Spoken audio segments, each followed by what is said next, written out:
From Sunset Beach, Hawaii, weighing 267 pounds, the magnificent Muraco. Why is it they call him magnificent? The man who lifts condominiums off his chest. Anything that's explosive, anything that's exciting, Prince of Darkness, Master of Destruction, perpetrator of violence. Get ready! I'm gonna burn this place down! Hello, James here, and it's Don Muraco's Magnificent Podcast, and if you think I'm going to be sounding very, very slow, it's because it's 6 a.m. here, or half 6 a.m. at the moment, and I'm also using a different microphone for the first time in the entire history of me doing podcasting, so if it sounds like my voice is just broken after 34 years of living, that's probably why. I'll do the plugs, books and donmuraco.com for all your signed merchandise. And now I am going to hand it over to the man who I've not seen in a month, the star of the show, the magnificent one, the beach bum. It is Don. How are you? Good morning. How are you? It's evening, it's nighttime for me. But fine, great. Everything's great. I was going to get the script, but that's okay. You got the script a month ago. You should remember. Yeah. Committed to memory. Mission Impossible. I've been doing like nothing but complaining for the last half hour that I'm like really, really tired. You get up at 6 a.m. every morning, man. You're used to it. Yeah. Of course, I go to bed early too. I try. Oh, we'll get you to bed not too. We'll get you to bed not too late then, at least. I wake 10 o'clock. I wait. It's like I wake up. I'm on the road again. I can't figure it out. But there's things to fix that. Do you still remember? Right. So I'll just bring in my thing in. I used to own a shop years ago, and I hated it. And I still occasionally wake up and go, "Oh God, I've got to get up and go to the shop." And then I remember, "Oh, thank God." Do you still, like, when you wake up, think, "Oh, damn, where am I going to be? What town have I got to be in today?"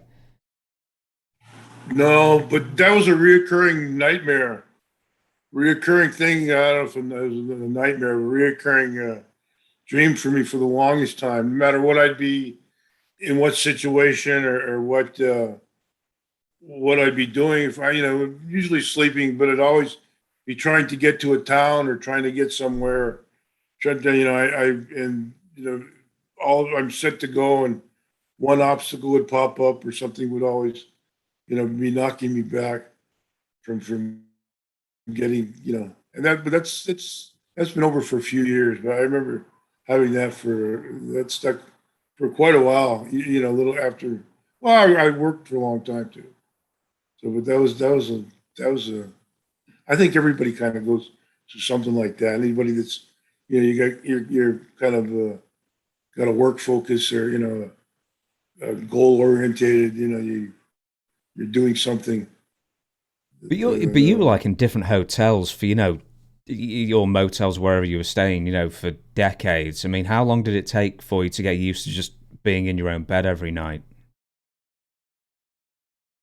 I don't know. Probably a while. There was a transition between, and then when I got back here to Hawaii, I started doing New Zealand. And I'd go to New Zealand every few weeks for a week or two, and with the nightclub and then with promotion and stuff over there. And spent a lot of time going back and forth, Australia, New Zealand. So, the transition came, there was a lot of breaks in between. I probably wasn't that hard. And then, like I said, I had a job for like 25 years, day and night shift. So that was, and I got a good, in the morning, 40 to 50 minutes, but it's a good hour.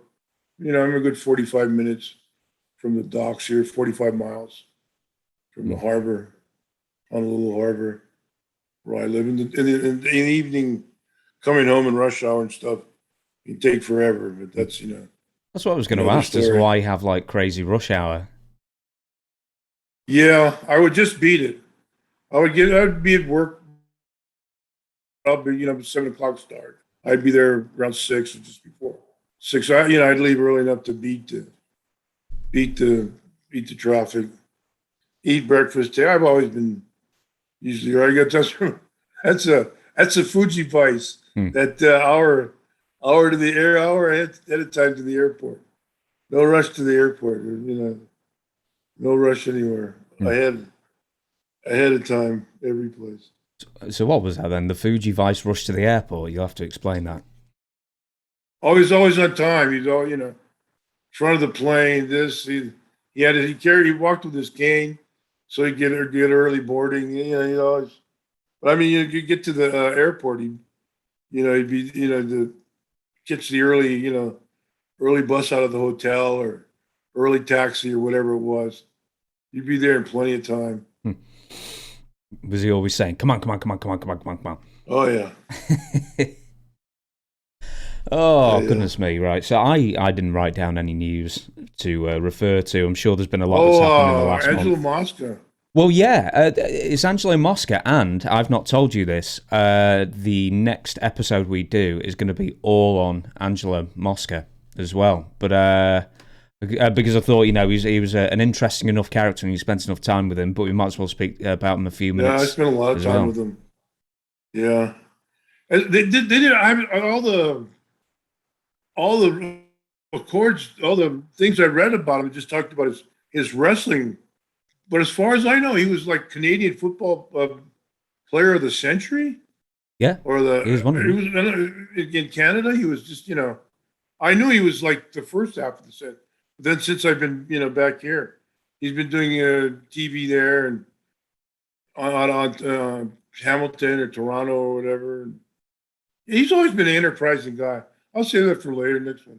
But yeah, he and I were really good friends. He was a cool guy. Yeah. Well, R.I.P. was his family and everybody. Yeah, well, I think he deserves his own episode, doesn't he? Because I mean, I was looking through his life, and it's like I didn't really like. I will say this for the next episode, but I didn't realize Canadian football, Canadian gridiron football, was a lot closer to the NFL in terms of quality and pay and stuff decades earlier, until obviously the NFL pay scale went crazy. Yeah, I'm not sure. He was from Boston. I think they had like a dual residency in Hamilton where he was a Canadian citizen and he was able to beat the citizenship deal. Where the U.S. players at the time were only allowed in for a few years, and then they had to keep renewing their visa or working papers to stay there. But he was a Hamilton, Ontario resident as well. Yeah, and apparently. But I'll save that. I got. Oh yeah. All kinds of stuff popped to mind about him. College, university, Wahoo McDaniels. Later. You've got to, right, Wahoo, right, because I've actually written the script to that as well, so I need to, or half of it anyways, and then I thought, well, you know what, there's going to be like obituaries, and I can go through all those to get some questions for you, but yeah, I've got a ton of them for you, and his jersey was like the only second one retired for, was it Hamilton Tiger Cats he played for? This is a month, yeah, this is like a month away, or a few weeks away that I wrote this, but we'll save that for another time.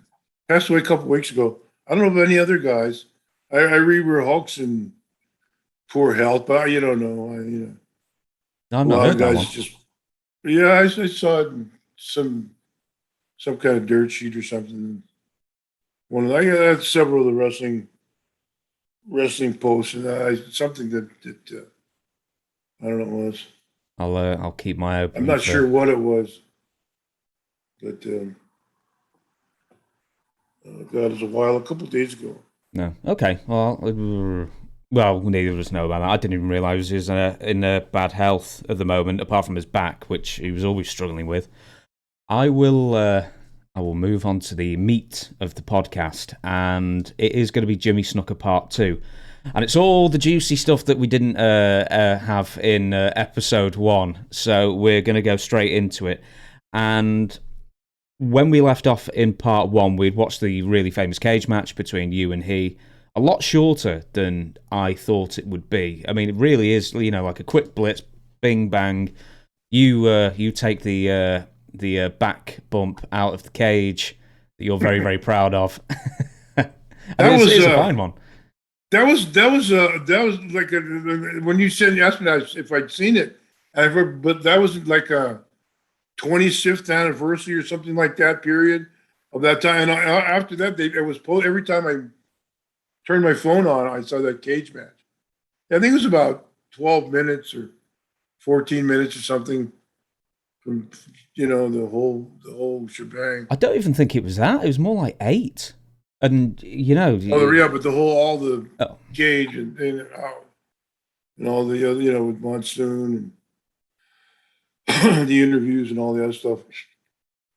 Yeah, the one thing I was surprised was that Buddy Rogers was still there. I thought he only managed Jimmy for like a couple of months and then he left, but that was a good 6 months at least, I think, that he was hanging around. So that was a new one for me. Yeah, I guess he hurt himself soon after that.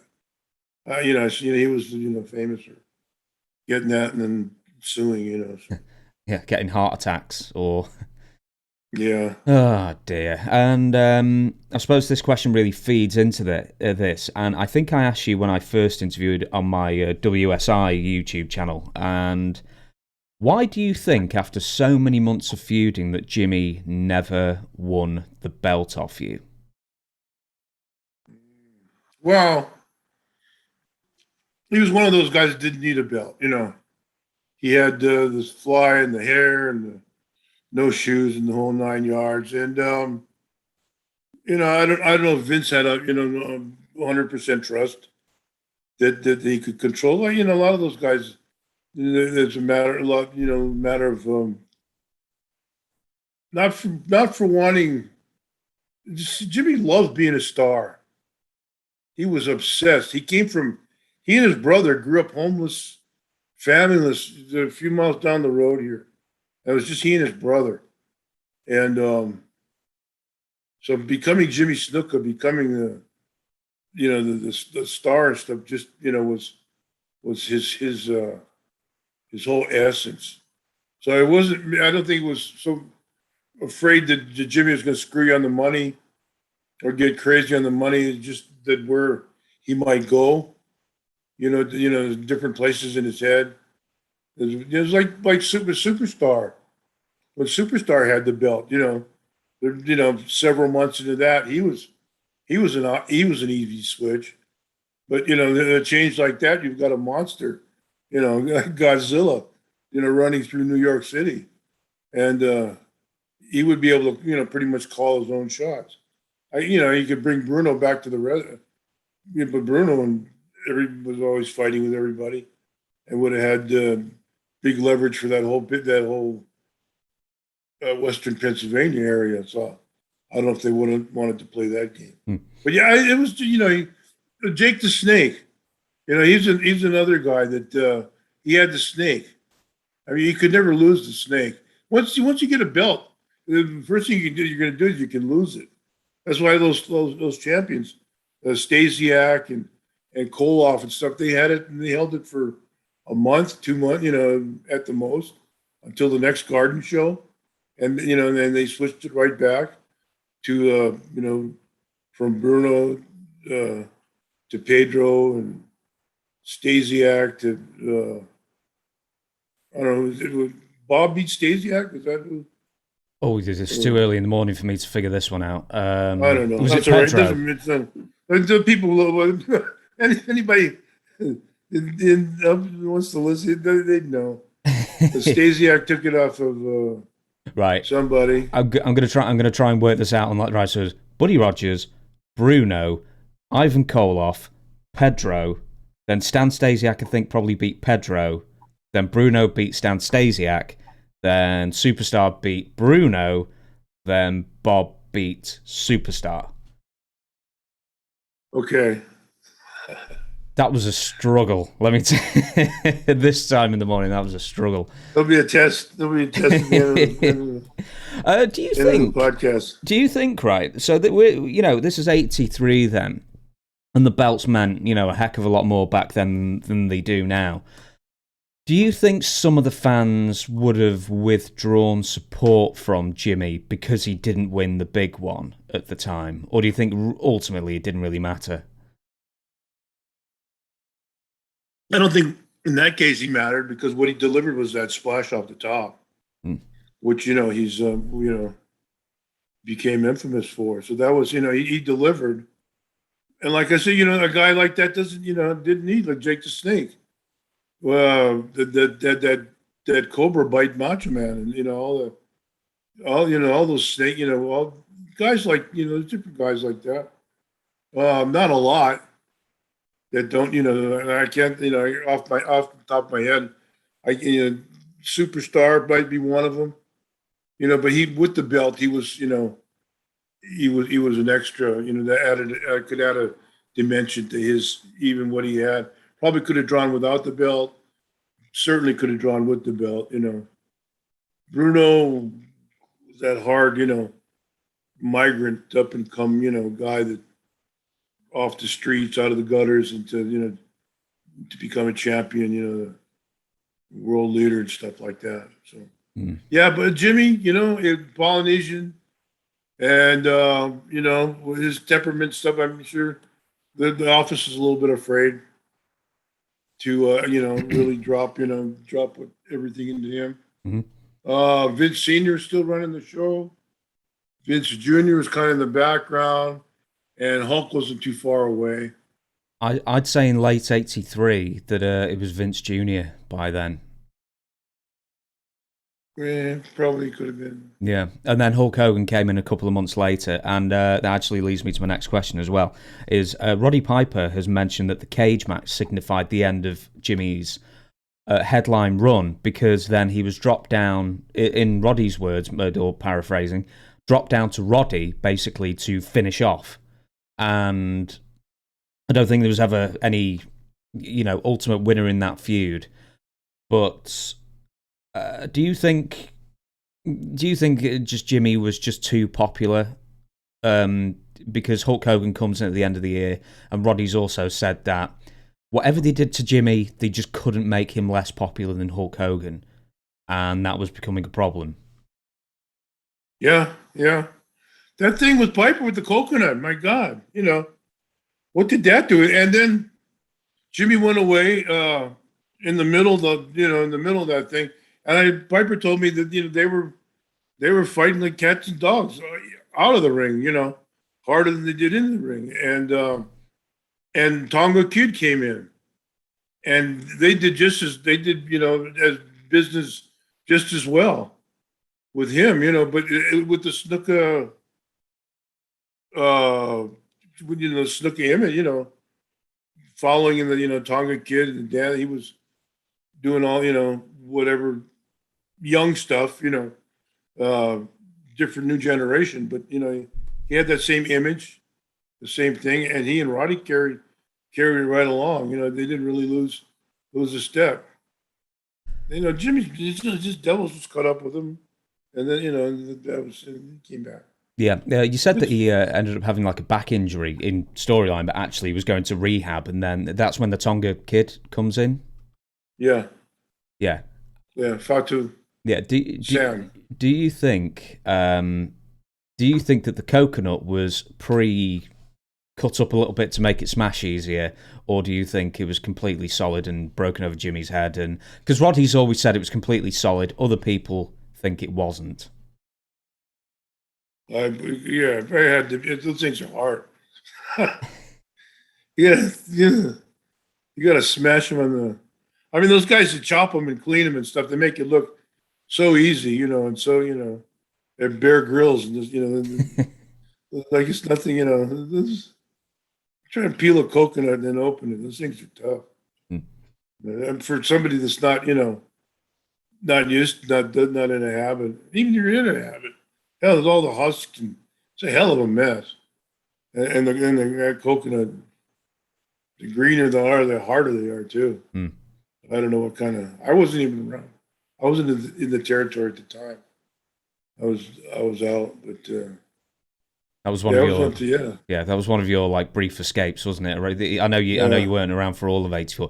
Do you happen to know why Jimmy and Roddy didn't get on? I don't know. I guess maybe maybe Jimmy was feeling disrespected. I don't know. Sure, like damn, Hulk was, what are you gonna say? Hulk was Hulk. And there all the marbles when his everything was bankrolled, to him. So there was no it had changed the whole wrestling business. It totally changed it right there. It changed the whole wrestling business where you had, your Tom Cruise, Bruce Willis, Sylvester Stallone. That was the Hulk, and everybody fed off of him or on him or what it was. But it was it was the idea. It was just all going in that direction, and there were stuff was falling off. Me and Steamboat, or everybody guys were picking up stuff all over the place, and the business was good, and everybody was happy, and it was becoming a big corporation and stuff. But yeah, I can see where you went from the in retrospect, where you're going back where you'd be the top dog and you were the Superfly. I mean, how many guys you talk about him like him and Dusty, Flair. There's only a handful of guys that are really thought of, that with that much emphasis or whatever, or that like Dusty, always Dusty from the South, all the work he did in the South, and Flair, all the NWA work he did all over the place. My God, he was just an addict to performing. With addiction to performing comes addiction with other substances as well. And I'm not speaking out of turn here. Jimmy put this in his book a lot. He said that almost when it became apparent that he wasn't going to get the WWF title, which he really, really wanted. He really wanted to be champion, and the fame and the money that comes along with it. And he felt genuinely slighted when he wasn't given the belt. That's when he pretty much went off the deep end, even deeper. You won't be telling any tales out of school, but I know you don't like talking about other people's sort of demons in that sense. But Jimmy and cocaine and Jimmy and drugs, was he always into them, even like in the old AWA days, or was that something that came along later? No, AWA, no. Just, no, he was clean. Just came from bodybuilding. Still basically a bodybuilder. When he started, probably around New York there, Charlotte maybe. That East Coast was rocking pretty much with it. It wasn't like maybe then, but it wasn't like he was real jonesy for anything or really going. I mean, it always seemed like he might have some, but it was always cool, calm, And then with the Piper later, I wasn't, when he finally went away on the rehab and stuff. I don't know if he started, chasing it or looking for that, but he was always, always real laid back about it stuff the whole time. When I knew him, when I was, working with him, possibly Charlotte. The Charlotte guys had a lot of, the same, up and down. Oh, from Florida, and God, who knows how far west it went. I mean, it was the 80s. It was the 80s, so it was pretty much the mode for anybody in that era, that time period, that age. So yeah, he could have. He could have gone pretty deep. Whether he was chasing or not, I don't know. I wasn't there when he was doing it. But, he must have known, and other people obviously noticed. Yeah, I can't imagine like how it must be like performing late at night and you get to the hotel at like God knows what time in the morning. You know, you take a couple of hours traveling to wherever you're going, and then you've got to sleep, and then you've got to force yourself awake quite early to start the grind the next day. Because I told you before, I was up until 4:30 in the morning because I was annoyed at a tradesman that hadn't turned up to my house. So like to do that every single day because you're on the you can't come down early enough to get enough sleep to get you up for the next day. Yeah, you just get you get your clock altered. Most of the guys, they would just sleep all day, and I tell you, Jimmy was a genetic freak. I mean, he'd drop maybe 220, 225, and he looked small, and then you get in the ring with him, and it was like somebody stuck an air hose up his ass or something. He would just blow up, he would just, before long, he just, looked fantastic, The same guy, 10, 15, 20 years ago, Pumped, ripped, always. Oh, he watched his diet. He was pretty straight. But, he was, on the road, like you said, what are you going to do? Mm. Jerry. He was a chicken. Sorry. He was a chicken man. Is there a story behind him being a chicken man? All the Fuji stuff, Fuji chicken deals. You can't leave it there. I mentioned that lots of times. Fuji. When I came in, I was coming into New York, I think, coming back in when my daughter was born. So he had me stay in this place in Connecticut, in the bed, with the baby and stuff. So I just mouthed it off. I love chicken. I eat chicken every day. So unbeknownst to me, he's having his wife prepare chicken every day. So we had to go fly to Pittsburgh for a show in Pittsburgh, and a couple of days in Western Pennsylvania there.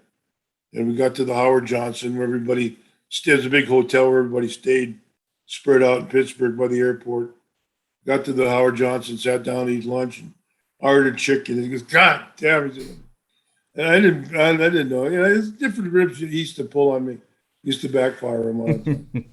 I've been feeding you eat chicken, and I think about it. Yeah, I did eat chicken, but it didn't matter. Not a lot of fresh fish, on the East Coast there. Not like Hawaii. There was the video with Ron Shaw that we were just watching one before. The bit I didn't show you was where he said, "Oh, where Don Muraco goes, Mr. Fuji goes." And did he do anything to you? And he said, Ron Shaw said, yeah, he tried to. He one day he was going around all like the lower level talent with a tray of what he said were like chocolate treats. And there was just some dog shit that he just found and frozen and just kept trying to give people to eat. And he would take time, take time to spend money, actually, put thought into, I bet he put sprinkles on them as well and a little flag. I wouldn't be surprised. Like these guys, like when the AIDS epidemic first, was just a long time ago, was first, he says, "Oh, how can these goddamn guys, how the hell they can bang the monkey so the monkey to get AIDS?" I said, "Before you don't just bang a monkey." I said, "You got to take them out, buy him a glass of wine, nice meal, have a little, little. Yeah, but the monkey not gonna bite and scratch." Like he actually considered it. I mean, I said, "My God, bite and scratch. You're actually considering candlelight wine for a monkey." I said, "Oh my God." I just, sometimes the stuff would come out of him, He thought there'd be actually romance happening before. Yeah. I said, I don't know how you can give it to a monkey like that and make AIDS for everybody. All the guys get AIDS, and now the guys they give. You gotta, take the monkey out, buy him a couple glasses of wine, a little soft meal, and then yeah. Oh, he's not gonna bite his scratch too. There you go. Yes, oh God, come on. Oh. Life on the road, yeah. Interesting. Yeah. I don't know how to transition out of that. Like you've got to date the monkey first, apparently. By biting and scratching monkey, yeah. Oh dear, we will Climbing coconut trees. Back to Jimmy Snuka. back to Jimmy Stuckett. I told you we never follow the script on this stupid show, do we? Probably a lot of his problem came from Nancy. Mm. The trustee. I'm sure, the office. What you gonna do? Well, since you've brought it up, we'll go there. And I didn't realise, in a sense, you had a very small part to play because the police had turned up to the hotel where all you guys were staying, and then you spoke to the police. But before we go to that, when was the first time you heard about? In fact, actually, did you meet Nancy beforehand, or did you have any real interaction with her? He traveled around with him pretty much exclusively. All the time. In fact, he would drive from all the way to Pittsburgh in his car. He would drive all the way there and back. But I didn't know her too. For some reason, he kayfabed her or something. She was, maybe because we were working in Angle or something. She just, she was really standoffish with me, and I never really got to know her very well. I mean, she was always never around. And I didn't know her earlier before, she was around. Was she was she like how long was she traveling with Jimmy? Do you know? Was this like a matter of months? Oh, it was when I was out. Oh, so this would have been 83 still. Yeah. So before that, when he came when I was that summer, when I was out of the territory, he came in there. He came up from Charlotte there. And I remember he was a heel, and him and Fuji were palling around. And I think that's where that's about the time that they started going out. Mm. And his family in Philadelphia. I'm not going to be able to think of Mr. Fuji now without romancing the chimpanzees in Africa. Whining the monkeys. Whining and dining. Whining and dining. I'll you have to get the toothless kind. Have the nails trimmed and no teeth. Yeah, you've got to take him for a pedicure and a manicure first, and yeah. We'll do all the serious Nancy Argentino stuff, then we'll move on. But I imagine this is what most people are going to be tuning in or looking into, see your opinions on it, even though you've spoke about it before several times.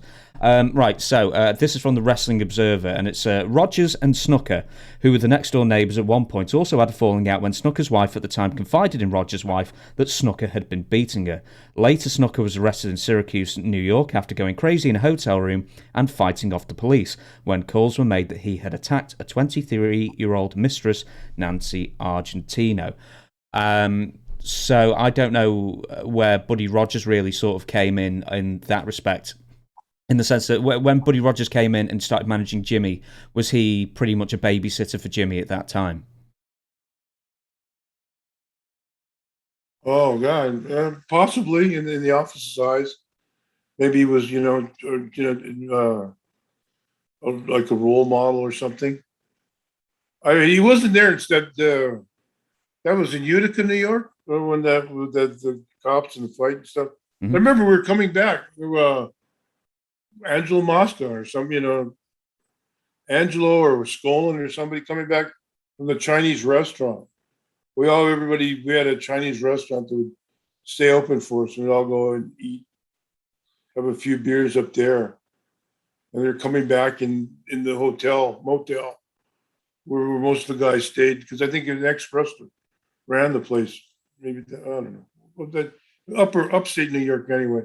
And all, blue lights going, all everything flashing. And Skolin, Skolin was there. I don't know if we were with him or he said, well, he was the office. Stay away, hang back.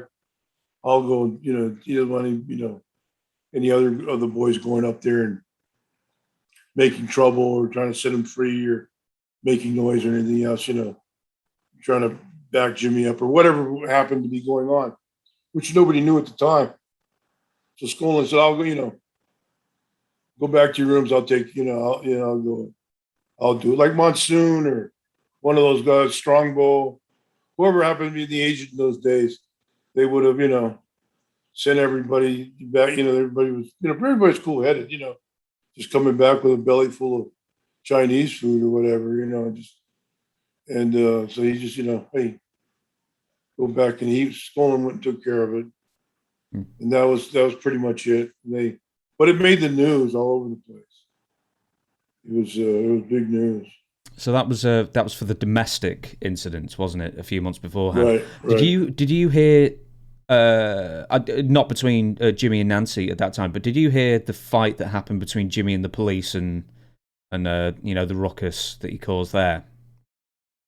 No, I don't know if he did or. Everybody's pretty much, quiet about all that. Never, just went as far as that and went down.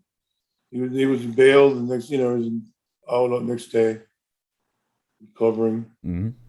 So we will go to the death of Nancy now. Jimmy's given several different explanations for it, and for some reason he contradicted his earlier explanation in his own book. Went after him, yeah. And that ended up kicking off legal proceedings, and he ended up getting taken to court, and eventually he was found not competent to stand in his own trial, and then due to Alzheimer's. And I remember reading at the time, it's like, oh yeah, he's got Alzheimer's, and then it turned out he actually did, and he died shortly afterwards. When was the first that you heard of Nancy dying? That was that whole night there with Eddie Gilbert. And Eddie we were in the back. For some reason, I remember very vividly because I recalled it several times. But what month was this? We're talking sort of like mid-1983. I can look that up while you carry on. I think that the NHL hockey playoffs were going on, and I was in so it would be like a March or April or something like that. I don't know, whenever the hockey playoffs. For some reason, I was watching hockey that season. No particular, don't know nothing about hockey, but I remember seeing the ambulance over across the foyer, the lobby, over across the motel area there. Everybody could park outside their room pretty much because you drive down to Allentown, then to Pennsylvania, and the ambulance was there. And somebody's in Fuji or somebody, I said, wait, what's going on over there? He said, oh, Nancy got sick or something, wasn't feeling well. And they called an ambulance to take her to the thing. I said, oh, too bad. Naturally, you don't want to crash one of those scenes. So, I just left it alone. And I wasn't that close with her. I should be sticking my nose in anyway. So I just went on about my business, watched the hockey game, went to sleep, into bed. I was asleep, and my phone rings, and it's Eddie Gilbert, and he was taking some pills and stuff, and he drove up the back of a semi-truck, up the van, and the thing was dragging him for a couple miles, and the driver didn't even know going down the highway, and he had a brand new Lincoln Continental. And he ran up the back of the truck and was stuck in there, and the truck was dragging him up the highway to somebody. And anyway, but nothing happened. He was fine. And they'd taken him to the Lehigh Valley hospital emergency, and he called me. And they called me, and they needed, information. And so I went up there. I didn't, I was kind of close with the office and stuff at the time too, so I didn't want to bother Vince or start any shit that didn't need to be and just didn't need to be going on, whatever happened. So I drove over to the hospital and handled all Eddie's stuff. He had his wallet there, his money was gone. It was at a TV, so they were Skolin and Monsoon, and all those guys would be giving you payoffs from on the weeks whether you missed your payoff or you got the big show, big Meadowlands or Garden or Philadelphia or something. A lot of guys' preliminary card would get paid in cash, and they'd pay them out, good money, 4 or 5, whatever, bills, and they'd pay all those guys plus with all the spot shows. They had a good sized wad of cash on them. So I went up there, checked Eddie, no cash, no nothing. He was all tapped in his wallet. So I took his wallet and his keys and whatever it was, and said, I called Tommy Gilbert, who was his dad, and I knew Tommy. Worked with him a few times in Georgia and down south there. Wasn't really close friends with him, not buddy, but knew Tommy well enough to call him, and wake him up and get him moving up to Pennsylvania. And as I walk in out, there's the in another area of the emergency room. So Miss Valentina's over there. So am I, another wrestler. So, okay. That's again, none of my business. And, ER is no place to go probing around. And, I certainly wasn't out there finding facts for everybody. So I went back and spoken to Tommy, got a hold of Tommy. He was on his way up to Pennsylvania. First thing next morning, got back. I noticed that Nancy was there, and I didn't know if Jimmy was around or not, but I didn't know. So I went back. Finally, got back to the hotel. The sun's coming up by now, and a state trooper, hits me in the lobby. Goes, that Miss Valentina succumbed last night. I said, no, I was just at the emergency an hour or so ago. Yeah, I should say it's Nancy Argentino. That was the surname. Yeah. Yeah. He said, he said, I remember using the word succumb instead of passed or died. And succumbed, I thought was a little unusual, but nevertheless, and went and said, oh, no, again, I'm sorry. Nothing I can do. And then, so now I go back to the back of the hotel where my room was to grab all my stuff and had to head to Hamburg to do the next day's TV, next night of TV, try and grab something to eat. And there's this guy walking around, following Jimmy around the parking lot, so I'm trying to talk to this guy. He says, I'm Italian fella, Lieutenant something from Allentown Homicide, and Mr. Snuka doesn't seem to speak English. And, I make contact before I have to call in anybody or do get serious. I said, well, hang on. And we just did just a TV or so before. Where he just tore all my clothes off and beat the hell out of me. And it was, it was just following them. Oh my God, what's happening? So I go, let me call my, let me call. So I'm on the phone. I knew where Vince Jr. and those guys were staying. So I called their hotel. I said, I was with Eddie Gilbert last night, and he won't be around. He's all right. The father, blah, blah, blah, blah. I said, have you heard about Jimmy and his girlfriend? Somebody just said, I said, well, here's Lieutenant so-and-so. Right to speak, because I didn't know what the hell to say. I was pretty, figured my ass and mine in Arkansas. I didn't know what, I had no idea was being involved in something, how I got around anything like that. As I say here, then I handed them, and then so I drove Jimmy's car to Hamburg with Jimmy, and then the homicide guys are fine. I said, I haven't had I said, there's only a couple beers back there. The guys said, oh no, we're homicide. We don't give a shit what you do. That's just drinking a couple beers, trying to, till I could get a sandwich or something. So I got to Hamburg, and then got there, and Jimmy and Buddy and Vince and Monsoon and all those guys got together. And that was the end of my involvement in that. I got him to Hamburg. We drove across, and he seemed distraught.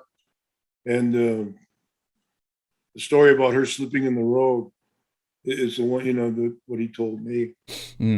Actually, that was what I was going to ask. So, like, he just said she goes for a wee and falls over or something, and that's what he claimed for a while. But he's claimed several things over the years, but that's the original theory. Yeah. And then that's the other opposite, another story that got him in trouble at the end there. I never realized Tonga Kid was in the car with him at that night. So I've heard accounts that Tonga was in the car, and I don't remember exactly what he said, but I was more shocked that he'd been riding with. We came from different towns, so many towns going on in New York at the time that you work all over the place. When did the facts sort of become more apparent that it was very, very likely that it happened in the hotel room? Was this something years afterwards, or was this traveling around pretty quickly? No, nobody knew nothing for.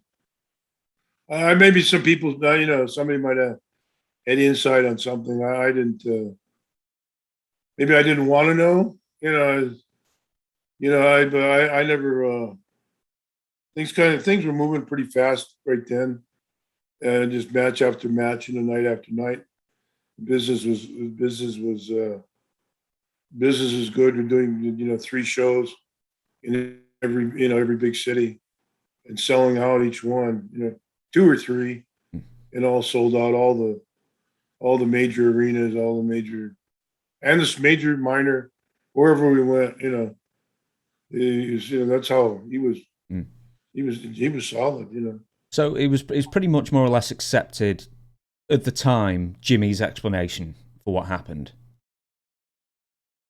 Yeah, and it didn't get really covered, and didn't nobody really churned it up and made it was brought to light, but it wasn't not a spotlight. It wasn't Vince McMahon again in his machine, probably able to bury all that somehow. Well, actually, that was going to be the next thing I was going to ask was, excuse me, was there ever a rumor at the time that you knew of that Vince McMahon had squashed the investigation, more or less? Because even in Jimmy's book, he says he was in, I don't know if he was in jail or he was in the police station. It was over a month ago when I wrote the script, everybody, so forgive me if I can't remember everything. But he said that he saw Vince McMahon with a suitcase go inside the police station, and then all of a sudden they're both let out together, and then Jimmy basically heard nothing at all from it since. Was there any rumors about Vince basically paying off the police? No, I never heard that. But possible, I never. This is the first time. I mean, there were, there's rumors. There's always rumors about coming from different places. Nothing from the locker room or nobody that was in close where I was. Maybe Patterson or Hulk or one of the guys in the office or something knew more. I was low man in the totem pole there. And when it went to trial, obviously in the early 2010s or mid 2010s, were you worried that you would have to go to court as a witness or character witness or whatever? Not really. I didn't think about it. I didn't think so. It was quite some time, geez, 25, 30 years had passed, at least, since that had happened. So I've been probably, it's possible. I didn't think about it. I didn't realize I was that close to the situation. That in the know, Vince paying off somebody, or actually ever even seeing her fall or slip or whatever she did, or never seeing her, physically, from the day before until her pass. I hadn't seen her, just in the car or maybe a restaurant or something, or sitting by outside the matches. But I don't know when the last time was that I saw her, but it wasn't Wasn't often. Hmm. It was kayfabe, you know. Those are still the days, and we had a lot of stuff, you know, a lot of stuff writing. So, you know, we didn't, we pretty much stayed away from one another. We didn't hang. The time was, you know, not right, but you know, the time was available. We might hang, talk for a while or something. But, you know, we didn't go out of our way to break anybody's balls. But you know, being together, nothing else. Yeah. No, it's funny you mentioned talking with Jimmy because he had selective amnesia sometimes when it came to remembering the English language. We're dealing with the police, I believe. But I'll tell you what, we're going to move on. The Sheik. Well, with the Sheik as well. Oh dear. I'll move on. We'll move on from Nancy, and I'm actually going to give you an excerpt, and this is going to be a particular struggle for me because I forgot my glasses. And so this is from Snuka's book again, and this is about Hulk Hogan and supposed bad feelings between the two, or heat, or however you want to say it. So I still get along with Hogan and respect the brother. They actually put brother in the book as well for everything that he has done. But he rubbed me the wrong way at first. Early on, when he was trying to make a name for himself, we were wrestling a show in Los Angeles, and he got pissed at me. We were a tag team facing Cowboy Bob Orton and Don Muraco. As you know, Don and I had been wrestling each other for years, so we knew how to get the heat. While Hogan was posing in the ring, we were popping the crowd, just as we had been doing for years. Hogan was stunned. You could see it in his face. Don and I just went at it and left Bob and Hulk in there in the ring together. The gimmick was we continued our fights in the locker room. After the match, I remember Hogan came into the locker room pissed off. He charged in and said he didn't want me to take on Bob Orton anymore. I guess he didn't want me to get over in any of his matches. I just remember saying to him, Are you talking to this piece of ass? Are you talking to this piece of ass? I don't know what he means by that. I was so insulted by what he said. My eyes were bulging out of my head. He eventually walked away, and that was it. We got along after that, but I knew that might have screwed me. As the months went by, I felt as if I was being buried. Snuka also says he felt that McMahon was giving Hogan the push that Jimmy deserved. So, any bad feelings apparently between Jimmy and Hogan then? Or was it just like pure jealousy that Snuka wanted the title that Hogan had? I think it was a natural, you know, natural selection. Jimmy wasn't a well-educated guy, you know, didn't have a lot of schooling. He wasn't stupid, but, you know, he was proud, you know, he was Polynesian and maybe a little, you know, set in his ways. Or Hulk was a businessman. Hulk was a lawyer. Hulk was a salesman and lawyer and a politician and everything else. You know, I was never on the wrong side that I know of. You know, of his manipulations and stuff, because I was gone before them. And then I'd served my purpose for them over my years there. So, you know, he'd always, we'd always been cool, you know. But, you know, and I had my shots with him, you know. I remember those big matches in the Garden coming out of WrestleMania 1. And, but we built it back up. Yeah. But yeah, he was always cool, you know, and having him, you could see the, you know, I mean, you know, I guess maybe you have your blinders were on, or, you know, you had shades on, you couldn't see the forest between the trees, but you could see how it was going, you know. And then later become like an Ultimate Warrior or this kind of guy, or, you know, everybody was, like I said earlier, you know, everybody was feeding on or off of this guy. You know, the heels would come and then they'd break off into something else, you know, different Patterson with Slaughter, you know, which is probably after the time of Backlund. But anyway, you know, that's the same formula, same format, you know. But yeah, I didn't have my run-in, but I could, you know, you can see where we would run into a lot of heat because he was being replaced. The guy was so over. I mean, you know, he was just super over, you know, and deservedly so. But then again, you know, he did. When I was in, we were TV, Poughkeepsie, and Vince calls me over and said, "Oh, yeah." He said, "Brother, just got busted in Kuwait with an 8-ball." I said, "Huh? What?"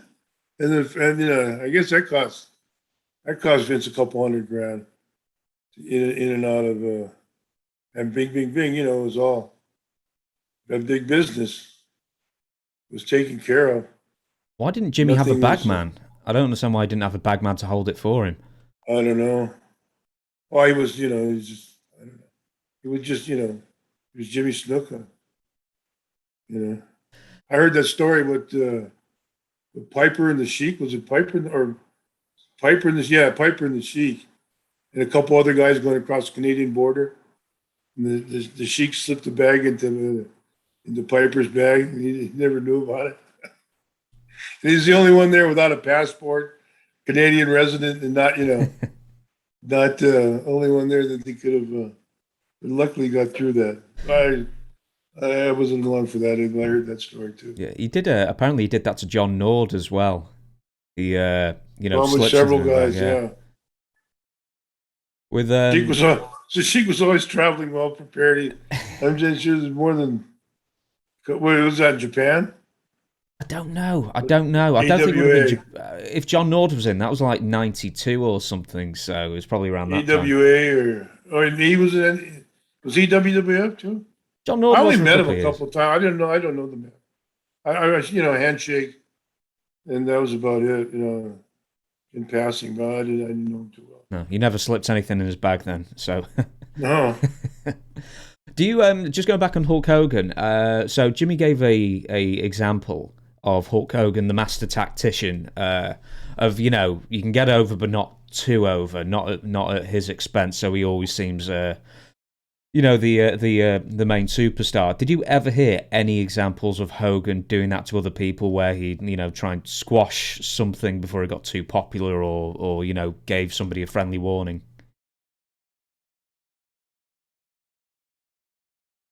Not in my time. Maybe later. Who was it? Boss Man. Maybe later when he and Warrior, or him, Jim Hellwig were it was when he was kind of at the end of his rope there, and the big push was going on the UW. Maybe and then I've heard a lot of his manipulations through Atlanta. WCW and those other other areas and stuff like that. But they were mostly manipulations for his own bookings, as far as I know. Him not wanting to lose a championship, or him wanting to be champion, or whatever the case, right or wrong. They're just things that worked to his favor. Whether he was stabbing other guys in the back, I was nowhere. I was down Pier 52 by that time. So I don't know. I had Flair. Flair was always even before NWA. Charlotte. Down there from the time against Charlotte, he was a master manipulator as well. And the guys say the same thing about him, Mm-hmm. Those guys, they got big bills, You make those big money, and they come with big investments and big write-offs. But when you hit the bricks there and you stop, you still got to make those payoffs. Mm. You're making whatever he was, 10 million a year, and your nut is 12, 15 million a year. You drop to a paltry 5 million. That's just an example. I don't know what kind of. I heard just on the Right Guard commercial alone, he made a lot of money. So I'm just using would call him Curtis call him boathouse figures, or kind of, I don't know, some kind of figures. And then when you stop bringing in the big money, all of a sudden your wife divorces you, and then you lose half your money, and then you've got to make all the money back just to pay the maintenance. Yeah. The good time, the good points of marriage. Why wasn't Jimmy Snuka on the WrestleMania 1 card wrestling? He was sort of like as a second on the outside, but why was he not wrestling? I have no idea. They got him in that thing with T and Warrior and Hulk. I don't know.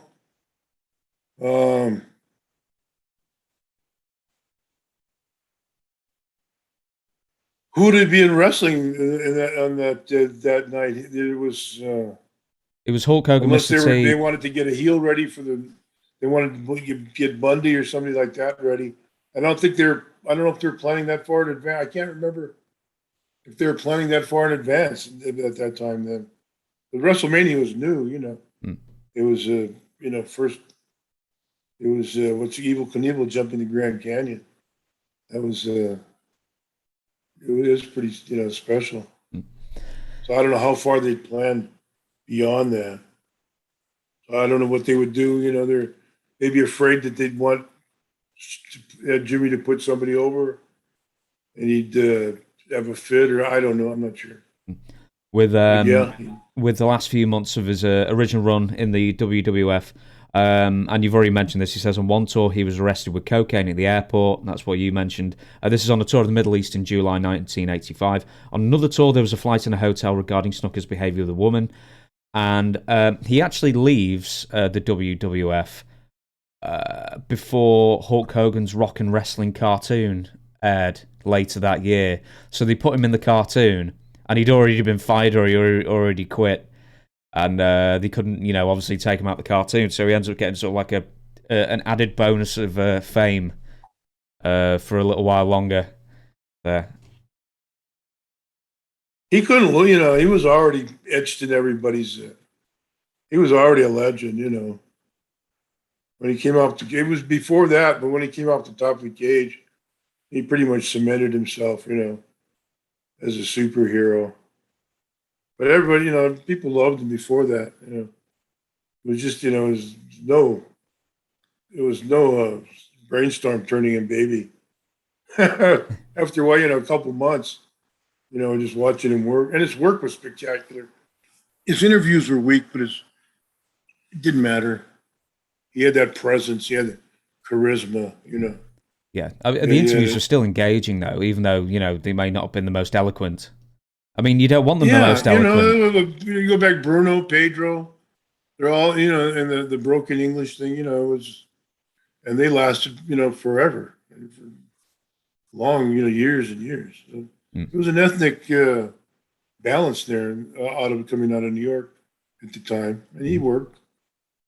With Jimmy's leaving, the Nancy Argentino family sue in a civil suit $500,000 in wrongful death settlement. Jimmy doesn't pay it, and then he does different territories. He's just working where he's working for a few years. Did you ever take on Jimmy in Liam Ivere's Polynesian Pro Wrestling?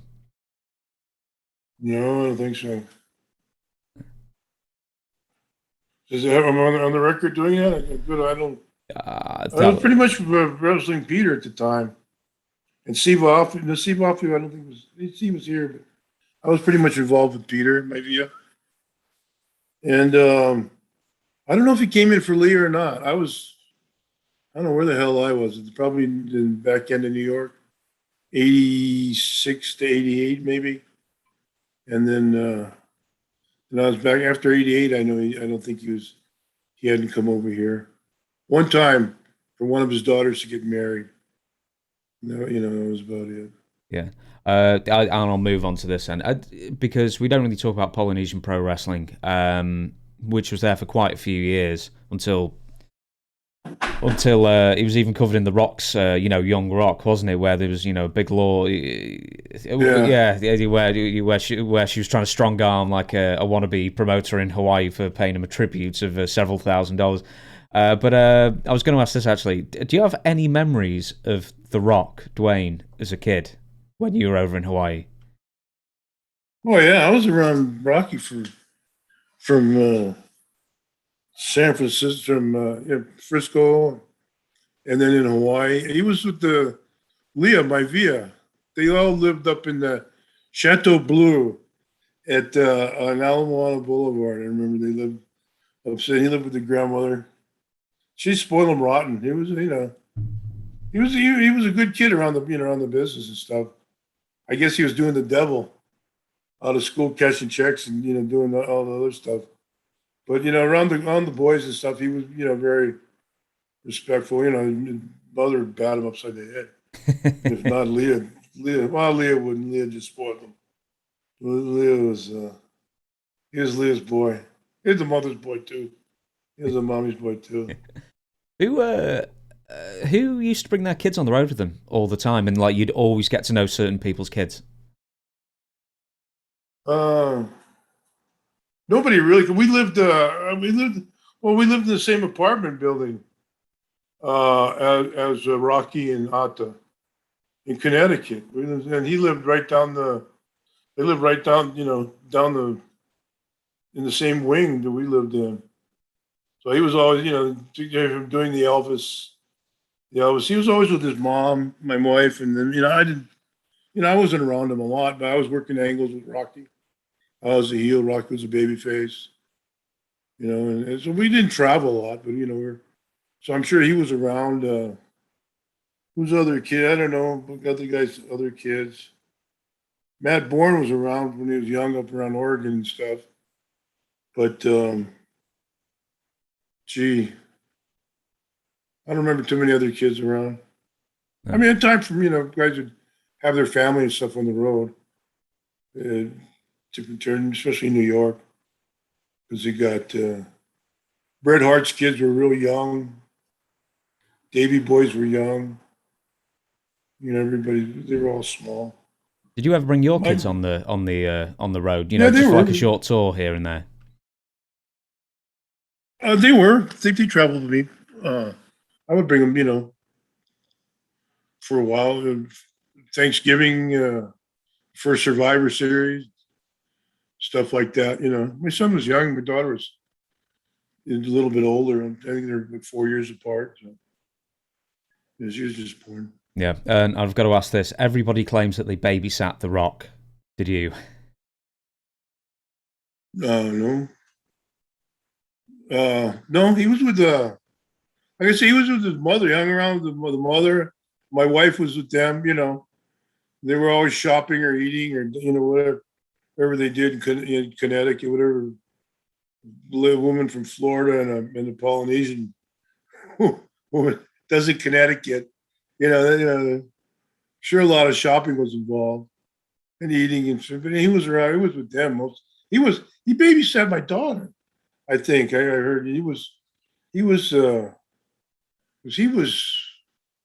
And my son wasn't born yet, so she might have been two-ish, around 2 or so. So 1 or 2. So I don't know if I don't know actually babysat. Maybe. No, but he was around. But he would help. I don't know actually babysat, but he helped. He would help out. He wasn't a bad kid, or at least to anybody else. Maybe he was a pain in the ass to a lot of people, but normally around everybody, he was a pretty cool kid. Yeah. We'll leave The Rock there. We'll do a couple of follow up on Jimmy, and we'll wrap this podcast up. Jimmy in ECW, so we're talking 1992, 1993. Where was he at personally, physically, and the feud that he had in ECW, could you take it seriously whatsoever, or was it just, payday, get in, get out, see you later? Yeah, I was just flying in and out from here. My wife was with the airlines, her travel agent. Bob Ortiz got me booked there for something to do. Get out of Hawaii. That was when I could fly and move around and walk and stuff. It was good. Like getting away, see the boys and stuff. A couple of days, 3-4 days on the road, and that would be it. Our ride one time, we were getting beer and we were driving out, coming out of Baltimore area, headed back for New Jersey. Middle man didn't get gas, and it was cold as hell. We ran out of gas on the freeway. I had to get a ride with a cop to get gas. He had to pat me all down and search me down. Because just a week or so before somebody got in a ride with a got a ride with a cop and shot him or killed him in the car. Oh God, yeah, it didn't take long to want to return to Hawaii after. Oh dear me. With Jimmy 92, 93 sort of area, was there anything like? Were the matches just like the same but just a lot slower? Yeah, easier, slower. Nobody's getting hurt. You know, we weren't going anywhere with it. It wasn't a lot of matches. I think we just switched belts or something, didn't we? And I think you had quite a few. You had a lot more matches in ECW than I thought you did, but yeah, I think. Oh, really? Yeah, you had a fair, a few matches together at least. Oh, probably okay. Good times. I remember I was kind of setting it up for Tito to get the belt. That's about I can pull up the match list if you like. I can do that, but I'll leave it for now then. Last time you met up with Jimmy, was that last autograph tour I went, and I went to his house, went to his place in New Jersey with Carol, his wife, and he was up there. And about to see him. Did you? He was coming out of that. The court thing, the trial, where they had re-upped him again, and it cost him a bunch of money mortgaging her home and stuff to get lawyers and stuff, and they finally found him incompetent to stand trial. So he was, so we were going. We talked a little bit, and I told some stories and made him laugh about some stuff, Always, had him always going about Fuji and get him to tell, so we had a few laughs and that was it. And several months later, he passed. He was in and out, but he was good. How was his mental state at the time then? So if it was only a few months before he passed away, he was good. He was in and out. We talked. There's a little bit. There's confusion there. He was confused, and we knew what he was doing. And some things, but then the rest, but you could talk, you get him, make him laugh at, bring up old stories and old, him and I and Fuji ran together for a long time, from Cowboy Frankie Lane all the way to, till those days, so it's all the way through New York. He was with Fuji before when I was out of there, so yeah, local boy. Another Hawaiian, Hawaiians kind of hung pretty tight there, So yeah, him and Fuji. So he knew Fuji what a rascal he was, and how he was always making trouble, and how he loved monkeys. It still makes sense. It still knocks me out that now I think of that story. Did with you and Jimmy, right? So you do the autograph signings, and at what point do you think we could do them together and charge like triple, like to have like photos with both of us, and a fan? I was never a fired up autograph guy. That was pre my era. I wasn't wired, I wasn't wired for that yet. I remember went to Australia on a quick trip. Went for a week. They were running a tour in Australia, and Jake Roberts was over there, and he had started the Polaroid camera gimmick, where he'd line up. I think it was $25 or something a picture, and you stand with Jake and take your picture. And every city we went to in Australia, you had them lined up. $800,000 a night. He was pulling down. I think $10 or $25 a shot, whatever it was. He was killing it. That's like post my era. And guys before that, I did a couple Caribbean trips. Guys were carrying around pictures and memorabilia and stuff and selling them in the lobbies and stuff like that. It was over my head. I was going to say, I'm sure we probably could have, and made a lot. Done a lot of stuff now.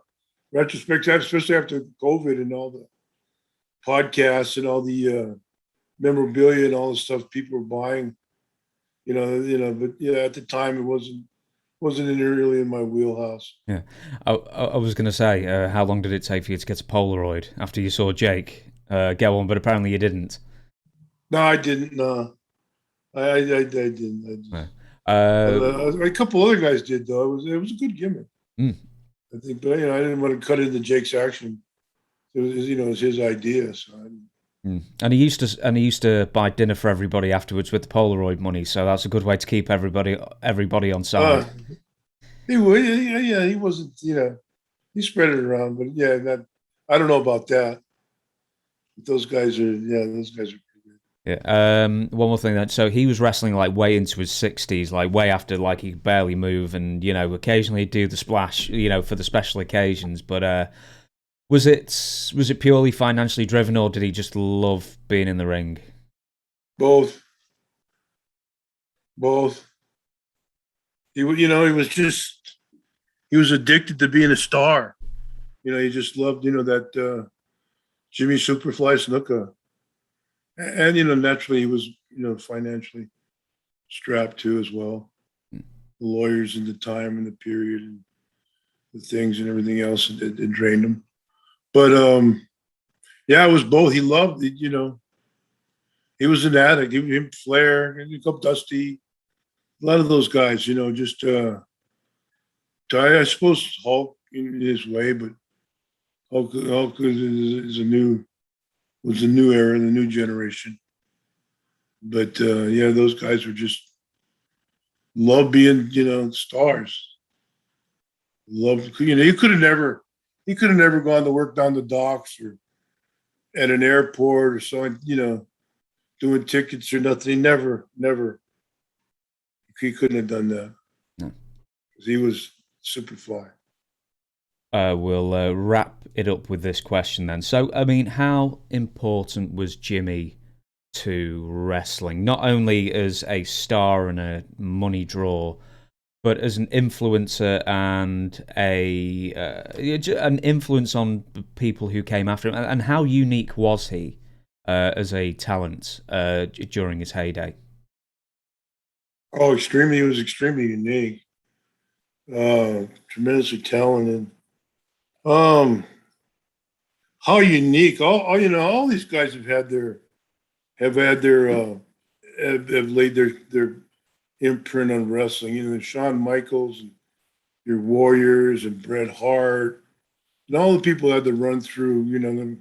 Flair, like I mentioned, and Dusty, all those.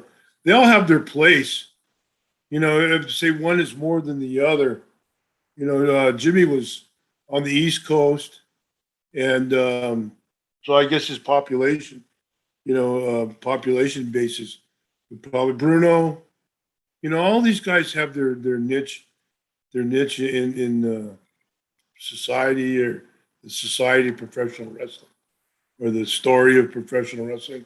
And that's what you talk about, Mount Rushmores, and there's just there's an Alps, a mountain range full of them. You have to go through eras and times, and different people that if you're going to go for four and four, just then you go for the heels, like the Brunos and those kind of guys. And you got to go the other Mount Rushmores, the guys that got them there, the Monsoons and the Killer Kowalskis and those kind of guys, because the Bruno and Rockas and those guys would have never been made. The ones from, they weren't beating guys like Monsoon and Killer Kowalski and stuff. They were quite, cut quite a figure too. It seems a shame maybe that Jimmy doesn't get enough recognition for actually being one of the pioneer high flyers as well. I mean, was he quite extreme for the time as far as coming off the top rope and everything? Because not many people were doing it in the 70s and early 80s. People did. It's the way he did it. Like I said, the charisma, the whole thing. There was the Superfly. It was, it's not. His timing. He wasn't the first guy to come off the top rope. And it certainly won't be the last. But I mean, it's just his aura. That he has. That he's not given enough credit. Yeah, maybe not. And maybe that's his own doing. Because he had such potential. And then, like I say, he wasn't a really, well-educated man where he could deal with somebody like Hogan or something in the back rooms, in the offices and stuff, the manipulations and stuff like that. So, he didn't have the lawyer expertise or the book training, the book knowledge, the legal and, the contract knowledge and stuff like that to make himself, what he actually could have been. With Jimmy, and if he had stayed clean, do you think, let's say you're Vince McMahon Sr., if Jimmy stayed clean in 1982, late 1982, would you, either as a heel or a babyface, put the WWF title on Jimmy for a run? Oh boy, you're bumping into Hulk there. Let's say before Hulk turns up, that's like December 83. So let's say late 82. Does Jimmy get the belt if he's clean? You couldn't go wrong. It wouldn't be a bad move. It wouldn't be a blunder or crazy. He certainly could have carried it. I mean, or at least for at the time, but like I say, somebody like that, once you get a title, what you do is you lose a title. You lose the title, and people want to see you, riding in on that white horse, and slaying all the drama. I mean, I was a champion. Everybody beat the hell out of me, and that was, that's your purpose as pretty much as a heel. You get your heat, you get your heat as one person. Then, like I said, go back to Rocky Johnson. I never beat him once. 4, 5, 6 months that we worked around before where they milked it out between me and Snuka. I never beat him ever. I may have got my hand raised on disqualification, or he just beat the hell out of me, or I ran out of the ring, or something like that. I never pinned him. I never submitted him. I never anybody. No, nobody. I didn't. I never beat anybody. That's the great thing about professional wrestling. Yeah, you enter the Hall of Fame with a losing record.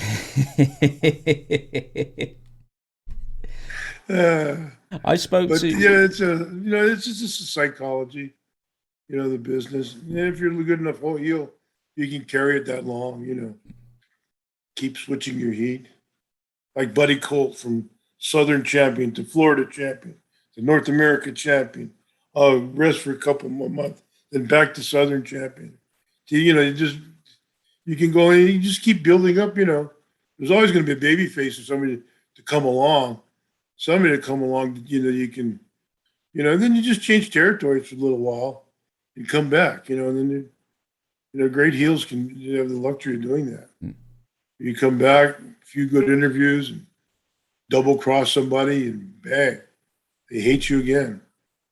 Just what you were saying before is I spoke to Dutch Mantell on Saturday. He's going to be on the other channel on Friday. And we were talking about 50-50 booking today. And, he booked Puerto Rico, he booked TNA, or, when Vince Russo wasn't overriding him with ridiculous ideas. And it's one of those things where, he throw his pencil down and say 50-50 booking is what is killing wrestling, among probably other things today. Is that you haven't got a good guy, you haven't got a bad guy, you've got shades of grey, which is confusing and disinteresting to the audience. And then nobody comes out really like a clear-cut winner. Like one person wins one week, one person wins the other week. And it's tit for tat constantly. And like back in the day, like you were describing, it was like 99-1. And you were the Intercontinental Champion.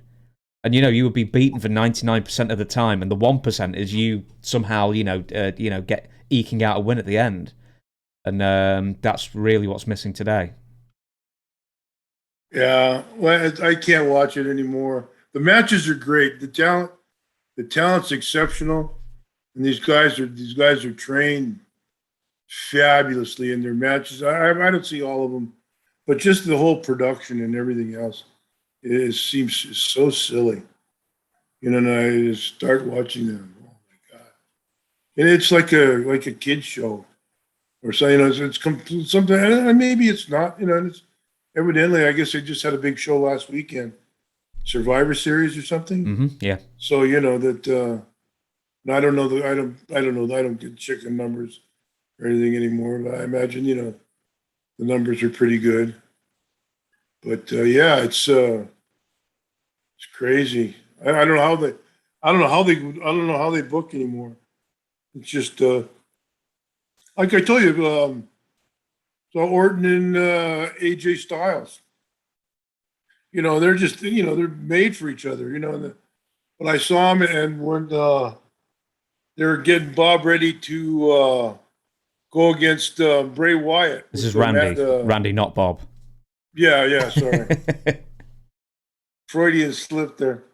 When they're getting Randy ready to go after what was he? The Mask? The Fiend. Bray Wyatt. He was the Fiend. The Fiend, yeah. And he was going around, he was killing everybody. And in that, well, I don't know if it was exactly that period, but I remember he had a match with AJ, and he caught him coming off the top rope with the elbow, with the RKO and stuff. And it happened several months later, and they were building Randy up for whoever they were building him up for just recently. And I saw the same finish on TV. I said, "Oh my God, come on, you could come with and it was one of the either the Raw or the SmackDown, whichever one they're on." I said, "Oh wow, that's it." I couldn't believe that they'd repeat do a identical finish that they'd done a couple months earlier. What are the chances? What are the chances you win a match in the exact same time? I'll just leave you with this thought then. Probably Jimmy Snuka, because his promos were never up to snuff in the sense that he was never eloquent and articulate. He may never have even got a shot in the WWE today. Well, that leaves a lot of us out. Nobody does promos anymore. So, yeah, he could have... no.